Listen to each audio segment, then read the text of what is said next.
Hi అందరికీ నమస్కారం. నా పేరు ఉదయ్ కిరణ్. నేను 4th క్లాస్ చదువుతున్నాను. ఈరోజు వార్తల ముఖ్యాంశాలు. ఈనాడు పేపర్ 23/9/2025 మంగళవారం.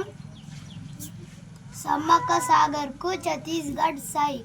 ఎన్ఓసి జారీకి సూత్రప్రాయ అంగీకారం. ఆ రాష్ట్ర సీఎం విష్ణుదేవ్ సాయ్తో మంత్రి ఉత్తమ్ భేటీ. పరిహారం చెల్లింపు, పునరావాస చర్యలపై హామీ.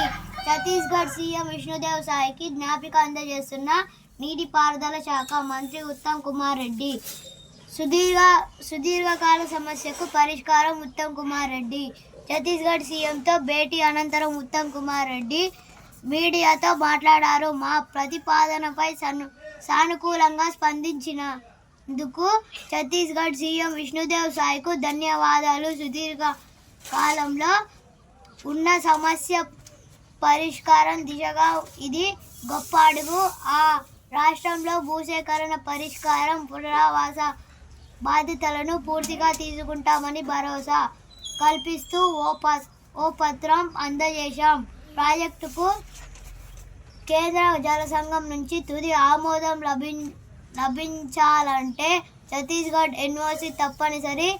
తెలంగాణలోని బీడు భూములు ఫ్లోరైడ్ ప్రభావిత జిల్లాలైన నల్గొండ, వరంగల్లో సాగుతావు నీటి అవసరాలు తీర్చడానికి ప్రాజెక్టు నిర్మాణం చేపట్టాం. శ్రీరామ్ సాగర్ రెండో దశ కింద 91 లక్షల ఎకరాల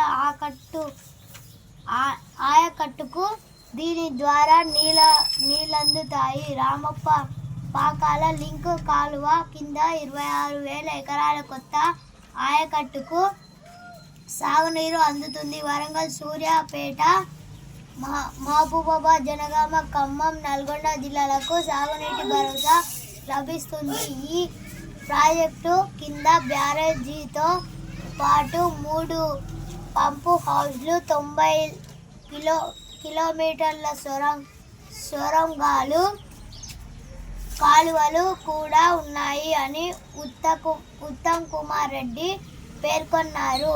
మంత్రి వెంట బొజ్జ సలహాదారు ఆదిత్యనాథ్ దాస్, ఈఏఎన్సీ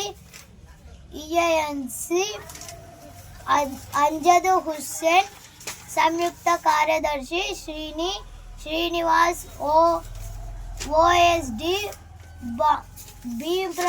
భీంప్రసాద్, సిఈ విజయ భాస్కర్ తదితరులు ఉన్నారు.